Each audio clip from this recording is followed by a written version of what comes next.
신흥국 금융시장, 특히 아프리카나 동남아를 보면요. 요즘 아주 흥미로운 변화가 시작되고 있습니다. 네. 지금까지는 자국 화폐가 불안정하니까 그 대안으로 디지털 달러, 그러니까 스테이블 코인을 많이 썼잖아요. 저축도 하고 송금도 하고. 그렇죠. 거의 유일한 대안처럼 여겨졌죠. 그런데 이제 그 자리에 아주 강력한 도전자가 나타났습니다. 바로 토큰화된 금입니다. 네, 수천 년 동안 인류의 가장 오래된 안전자산이었던 바로 그 금이 블록체인 위로 올라온 거죠. 그래서 오늘 저희가 던져볼 질문은 이겁니다. 과연 이 디지털 금이 스테이블 코인의 아성을 무너뜨리고 새로운 금융 표준이 될 수 있을까? 한번 깊게 파고 들어보겠습니다. 네, 오늘 분석의 핵심이 바로 그 지점입니다. 왜 신흥국 시장에서 달러 기반 스테이블 코인만으로는 부족했는지, 그리고 왜 하필 금이 그 다음 대안으로 떠오르는지 이걸 이해하는 게 중요하거든요. 이게 그냥 새로운 투자 상품 이런 차원의 얘기가 아닌 것 같아요. 맞습니다. 수억 명의 금융생활을 근본적으로 바꿀 수 있는 거대한 흐름의 시작일 수 있습니다. 오늘 토큰화된 금의 정체부터 실제 사용 사례, 그리고 앞으로의 가능성까지 하나씩 짚어보겠습니다. 좋습니다. 그럼 가장 기본적인 것부터 시작해보죠. 토큰화된 금, 이게 정확히 뭔가요? 이름만 들으면 조금 복잡하게 느껴지거든요. 개념 자체는 생각보다 간단합니다.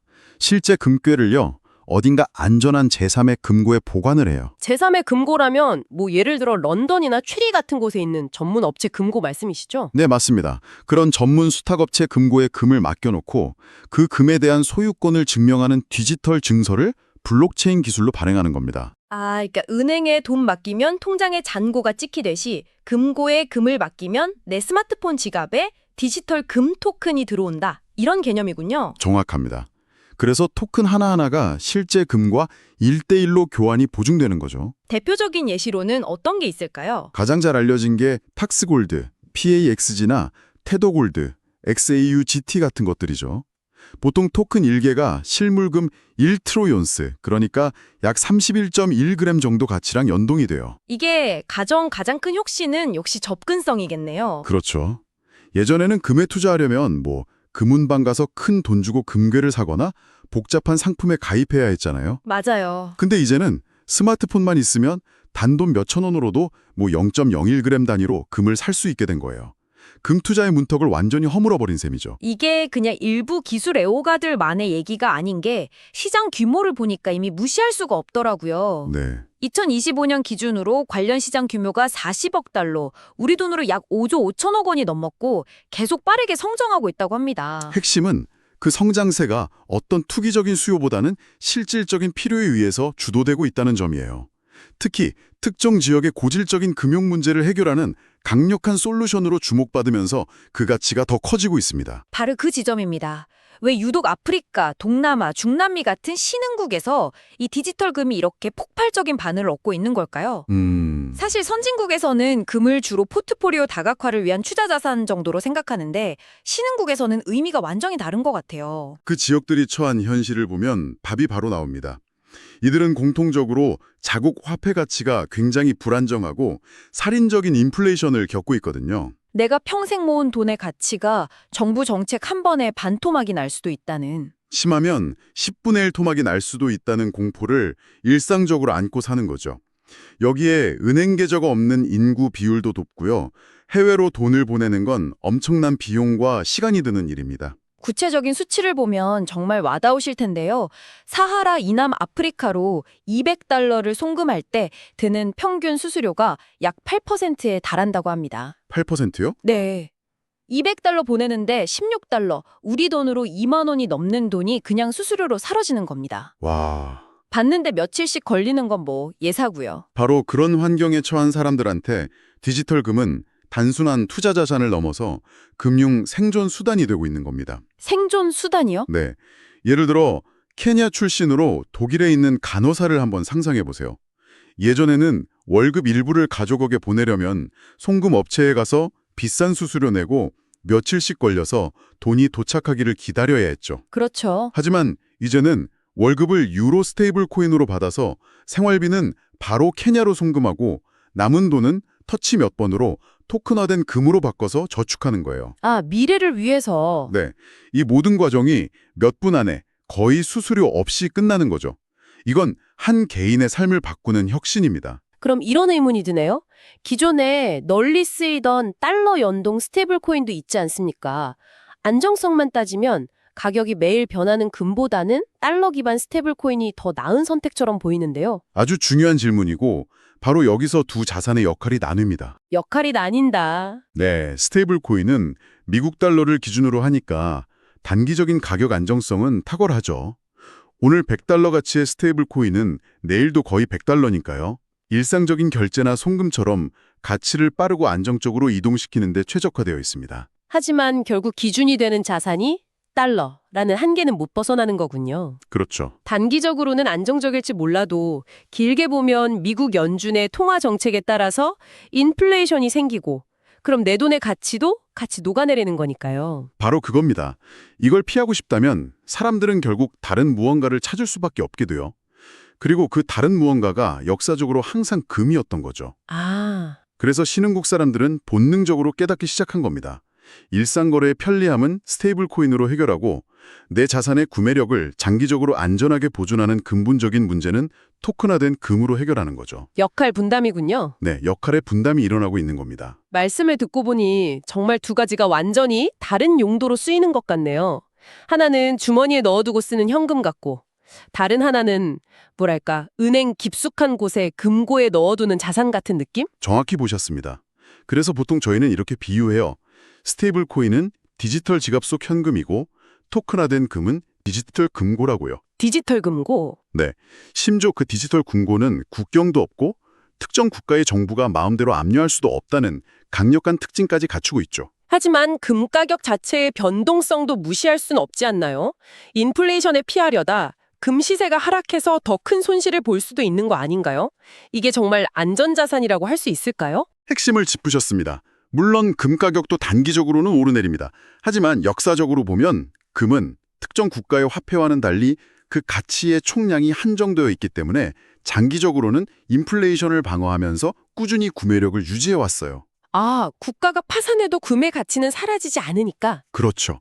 신흥국 사람들에게는 1, 2년 단기 수익률보다 10년, 20년 뒤에도 내 자산이 휴지 조각이 되지 않을 거라는 신뢰가 훨씬 더 중요합니다. 그런 면에서 금은 수천 년간 검증된 가장 확실한 대안인 셈이죠. 이게 단순히 개인들의 소액 저축 수단을 넘어서서 국가 단위의 거대한 프로젝트로까지 확장되고 있다는 점이 놀랍습니다. 아프리카 사례가 아주 인상적이더라고요. 네, GSX와 우분투 트라이브라는 것이 추진하는 프로젝트가 대표적인데요. 무려 50억 달러, 우리 돈으로 7조 원에 가까운 규모의 금을 블록체인 위로 옮기려는 시도입니다. 7조 원이요? 네, 이건 단순히 개인들에게 디지털 금을 팔겠다는 차원을 넘어섭니다. 이걸 기반으로 국가 간 외환, 즉 FX 수합의 담보자산으로 활용하겠다는 구상이에요. 아, 통화를 교환할 때 담보로 쓴다. 그렇습니다. 아프리카 국가들이 달러 패권에서 벗어나서 금을 기반으로 한 새로운 디지털 결제 인프라를 구축하려는 상당히 원대한 계획인 거죠. 개인 사용자 단위에서도 의미 있는 데이터가 나오고 있죠. 웹브라우저로 유명한 오페라의 모바일 결제 서비스 미니페이가 셀로 블록체인이랑 협력해서 테더골드를 지원했는데 출시 몇 주 만에 사용자가 3만 명을 넘었다고 해요. 네, 여기서 주목할 점이 있습니다. 오페라 측의 설문조사 결과를 보면 사용자들이 이걸 단순히 해외 송금용이 아니라 저축용으로 사용하고 있다는 응답이 압도적으로 많았다는 겁니다. 아, 그게 중요하네요. 네, 사용자들이 스스로 이동을 위한 돈과 저장을 위한 돈을 구분해서 각기 다른 디지털 자산을 현명하게 사용하고 있다는 걸 보여주는 강력한 증거죠. 물론 이렇게 장밋빛 미래만 있는 건 아닐 겁니다. 이 새로운 자산이 주류로 자리 잡기 위해서 넘어야 할 산들도 분명히 있을 텐데요. 어떤 과제들이 있을까요? 그렇습니다. 크게 세 가지 주요 과제를 꼽을 수 있습니다. 첫째는 단연 규제의 불확실성입니다. 규제라고 하면 구체적으로 어떤 점이 문제가 될까요? 세금 문제인가요? 아니면 자금 세탁 방지 같은 문제인가요? 둘 다입니다. 예를 들어 토큰화된 금을 팔았을 때 이걸 금 실물을 판 것으로 보고 양도소득세를 매겨야 할지 아니면 가상자산으로 보고 다른 세율을 적용해야 할지 이게 국가마다 기준이 없어요. 이런 법적 모호성은 개인 투자자들을 혼란스럽게 하고 특히 보수적인 기관 투자자들이 시장에 진입하는데 가장 큰 걸림돌이 됩니다. 명확한 가이드라인이 시급하겠군요. 그럼 두 번째는 역시 신뢰의 문제, 수탁 리스크겠네요. 맞습니다. 결국 내 토큰 뒤에 진짜 금이 있긴 한 거야. 이 근본적인 질문이잖아요. 만약 발행사가 금을 빼돌리거나 금고가 비어 있다면 제 디지털 금은 그냥 컴퓨터 속 숫자에 불과하게 되는 거니까요. 그게 이 시스템의 가장 치명적인 아킬레스건이 될 수 있습니다. 그래서 이 신뢰를 확보하기 위해서 발행사들은 제3의 회계법인을 통해서 매일 혹은 매달 실물 금 보유량을 감사받고 그 결과를 웹사이트에 투명하게 공개해야 합니다. 누구나 실시간으로 확인할 수 있어야 한다. 그렇죠. 내가 가진 토큰만큼의 금이 실제로 금고에 있다는 걸 확인할 수 있어야 하는 거죠. 이 부분이 무너지면 모든 것이 무너집니다. 마지막 과제는 역시 교육이겠군요. 블록체인과 금, 사실 둘 다 쉽지 않은 개념을 합친 거다 보니까 금융 이해도가 낮은 지역에서는 진입장벽이 될 수 있겠어요. 맞습니다. 사용법 자체는 앱을 통해서 간단하게 만들 수 있지만 그 이면의 원리를 이해하고 스스로 리스크를 판단하는 건 완전히 다른 차원의 문제거든요. 그렇죠. 왜 금 가격이 변동하는지, 수탁 리스크는 뭔지, 내 디지털 자산을 안전하게 보관하려면 어떻게 해야 하는지에 대한 충분한 교육이 동반되지 않으면 오히려 새로운 형태의 금융 피해자를 낳을 수도 있습니다. 그런데 여기서 또 흥미로운 점이 있더라고요. 일부 아프리카 국가에서는 규제 당국이 오히려 비트코인처럼 변동성이 극심한 암호화폐보다 이렇게 실물 자산에 기반한 토큰을 더 선호하는 흐름도 나타나고 있다고 합니다. 네, 그 점이 매우 중요합니다. 실물 자산 기반이라는 점이 규제 당국의 일종의 안정감과 예측 가능성을 주는 거죠. 아, 완전히 허공에 떠 있는 자산은 아니라는 거군요. 맞습니다. 실물 경제와 연결된 고리가 있다는 점이 긍정적으로 작용하는 겁니다. 이건 토큰화된 금이 가진 본질적인 강점이고 앞으로 규제 환경이 정비되는 과정에서 다른 디지털 자산보다 유리하게 작용할 수 있는 중요한 부분입니다. 자, 그럼 이 모든 내용을 종합해 볼 때 저희가 처음 던졌던 질문으로 돌아가 보죠. 토큰화된 금이 신흥국에서 스테이블 코인을 이길 수 있을까요? 결론부터 말씀드리면 이긴다 또는 대체한다는 표현은 적절하지 않은 것 같습니다. 아, 그런가요? 네, 스테이블 코인은 여전히 빠르고 저렴한 결제와 송금의 표준으로 굳건히 자리 잡을 겁니다. 그 편리함과 즉시성은 다른 자산이 따라오기 어렵거든요. 하지만 토큰화된 금은 스테이블 코인이 채워주지 못했던 영역, 즉 불안정한 경제 환경 속에서 내 자산의 구매력을 장기적으로 지켜주는 디지털 금고의 역할을 완벽하게 찾아가고 있습니다. 결국 스테이블 코인으로 거래하고 토큰화된 금으로 저축한다. 이런 새로운 금융 공식이 신흥국을 중심으로 점점 더 일반화될 가능성이 크다는 거군요. 그렇습니다.